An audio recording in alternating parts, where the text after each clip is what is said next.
Assalamu alaikum viewers. Welcome to YouTube channel Ideal Academy 3040. This is MD Zabed Hussain. আমি আজ আপনাদের মাঝে নতুন আরেকটি ভিডিও নিয়ে হাজির হয়েছি। আমি আজ আলোচনা করতে যাচ্ছি important settings of computer part 3। যাই হোক, আপনারা অবশ্যই টপ টু বটম আমার এই ভিডিওটি দেখবেন, তাহলে সহজেই কম্পিউটার সেটিংসগুলি আপনারা বুঝে যাবেন। যাই হোক, আমি এখন শুরু করতে যাচ্ছি। Let's get started. তো প্রথমে আপনাদেরকে মাউসের রাইট বাটন ক্লিক করতে হবে। আমি ইতিপূর্বে আপনাদেরকে এই ভিউ পর্যন্ত দেখিয়েছি, অর্থাৎ ভিউ থেকে কিভাবে ফোল্ডার তৈরি করা হয় সে পর্যন্ত দেখিয়েছি। আমি আজ এই ফোল্ডার নিয়ে বিস্তারিত আলোচনা করব। যদি আপনারা এই ফোল্ডারে ডাবল ক্লিক করেন তাহলে সাথে সাথে এই ফোল্ডারটি ওপেন হবে এবং এর যে বিভিন্ন মেনু বারগুলো আছে সেটি ওপেন হবে। তো আমি ক্লোজ করে দিচ্ছি। তাছাড়া আপনারা আরেকটি সিস্টেমে এটি ওপেন করতে পারেন। যখন আপনার মাউসের রাইট বাটন ক্লিক করবেন, এখানে অনেকগুলো অপশন দেখাবে। আমি প্রত্যেকটি অপশন আপনাদেরকে দেখাবো। তো প্রথমে আপনাদেরকে ওপেনে ক্লিক করতে হবে। ওপেনে ক্লিক করার সাথে সাথে এখানে বেশ কিছু অপশন দেখতে পাচ্ছেন। আর এই ফোল্ডারটি হচ্ছে একটি এমটি ফোল্ডার, কারণ এখানে কোনো ফাইল কপি করা হয় নাই। তো যাই হোক, প্রথমে ফাইলে যে কাজগুলো আছে, এখানে প্রথমে আছে কুইক অ্যাক্সেস, অর্থাৎ এখানে যখন ক্লিক করবেন ফ্রিকুয়েন্ট ফোল্ডার, অর্থাৎ এখানে 18টি ফোল্ডার দেখাবে, এখান থেকে আপনারা কাজ করতে পারবেন। এছাড়াও রিসেন্ট ফাইল, এখানে বেশি কিছু ফাইল রয়েছে, সেটিও আপনারা এখানে কাজ করতে পারবেন। এরপরে অন ড্রাইভে কাজ করতে পারবেন।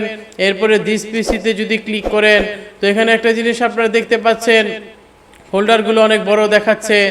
তো আমি পরবর্তীতে যাচ্ছি।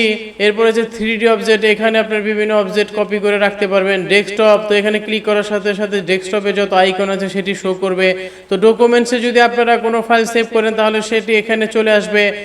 অনলাইন থেকে কোনো ফোল্ডার ডাউনলোড করলে এখানে আসবে। এখানে মিউজিক আপনারা সেভ করে রাখতে পারেন। পিকচার এবং ভিডিওতেও আপনারা বিভিন্ন ফোল্ডার সেভ করে রাখতে পারবেন।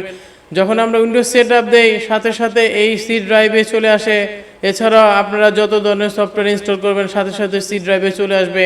এরপর যে ড্রাইভগুলো দেখতে পাচ্ছেন, সেখানে আপনারা বিভিন্ন ফাইল কপি করে রাখতে পারবেন। এরপর আছে হোম। তো হোমে ক্লিক করার সাথে সাথে দেখতে পাচ্ছেন পিন টু কুইক অ্যাক্সেস। তো এখানে ক্লিক করার সাথে সাথে এই সেটিংসগুলো দেখতে পাবেন। আমি আবার হোমে যাচ্ছি।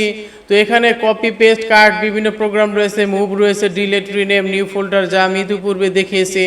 এরপর হচ্ছে শেয়ার, অর্থাৎ আপনারা যদি ইমেল করতে চান অথবা কোনো সিডি বার্ন করতে চান সেক্ষেত্রেও আপনারা করতে পারবেন। এরপর হচ্ছে ভিউ। তো ভিউ থেকে আসার পরে এখানে নেভিগেশন পেন দেখতে পাচ্ছেন, নেভিগেশন পেন। এরপরে এক্সপান্ড টু ওপেন ফোল্ডার, তো এখানে ক্লিক করলে এরকম আসবে। আমি আবার ভিউতে যাচ্ছি, এরপর নেভিগেশন পেনে যাচ্ছি, তো এটা আমি উঠিয়ে দিচ্ছি। তো এরপরে হচ্ছে প্রিভিউ পেন, তো এখানে ক্লিক করলে এভাবে আসবে। আমি আবার ভিউ থেকে যাচ্ছি, এরপর ডিটেলস পেন ক্লিক করলে এভাবে আসবে। এরপর আমি আবার ভিউতে যাচ্ছি। তো এখানে যদি এক্সট্রা লার্জে যান তাহলে আপনাদের আইকনগুলো অনেক বড় দেখাবে।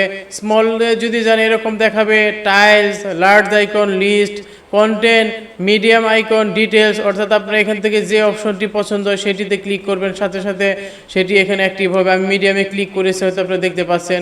এরপর আবার ভিউতে যাচ্ছি, এখানে শর্ট বাই, গ্রুপ বাই, তো এই কাজগুলো আমি ইতিপূর্বে আপনাদের দেখিয়েছি। তো আমি আবার ক্লোজ করে দিচ্ছি। ক্লোজ করে আবার রাইট বাটনে ক্লিক করে ওপেনে ক্লিক করেছি। ওপেনে ক্লিক করার সাথে সাথে আপনারা দেখতে পাচ্ছেন এখানে প্রিভিয়াস কাজগুলো আবার দেখাচ্ছে। ফাইল, হোম, শেয়ার, ভিউ, তো এই বিষয়গুলো নিয়ে আমি আজ আলোচনা করেছি। এরপরে নেক্সট হচ্ছে পিন টু কুইক অ্যাক্সেস। এখানে ক্লিক করার সাথে সাথে আপনারা দেখতে পাচ্ছেন কেমন পরিবর্তন হয়। তো আবার আমি নেক্সটে যাচ্ছি, অর্থাৎ পিন টু স্টার্ট। এখানে ক্লিক করলে আপনার যে এই ফোল্ডারটি ছিল সেটির সাথে সাথে স্টার্টে দেখাবে। এরপরে সেন্ড টু, আপনার ব্লুটুথের মাধ্যমে সেন্ড করতে পারেন, ডেস্কটপে সেন্ড করতে পারেন, documents, fax, mail, DVD writer. তাছাড়া আপনার যদি আপনার এপিসিতে কোনো পেন ড্রাইভ ইনসার্ট করেন, এখানে শো করবে। সেখানে ক্লিক করার সাথে সাথে আপনার এই ফোল্ডারটি সেখানে কপি হবে। এরপরে কাটের সাহায্যে আপনারা কেটে এক জায়গা থেকে ফাইল আরেক জায়গায় পেস্ট করতে পারবেন।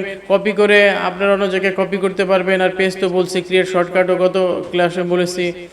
আর তাছাড়া আপনারা যদি ডিলিট করতে চান তাহলে অবশ্যই ডিলিটে ক্লিক করবেন। তাছাড়া আপনারা যদি এই ফোল্ডার রিনেম করতে চান, অর্থাৎ নাম পরিবর্তন করতে চান, তাহলে রিনেমে যাবেন। তো আমি রিনেমে ক্লিক করেছি, সাথে সাথে ম্যাথে একটি সিলেকশন চলে আসছে।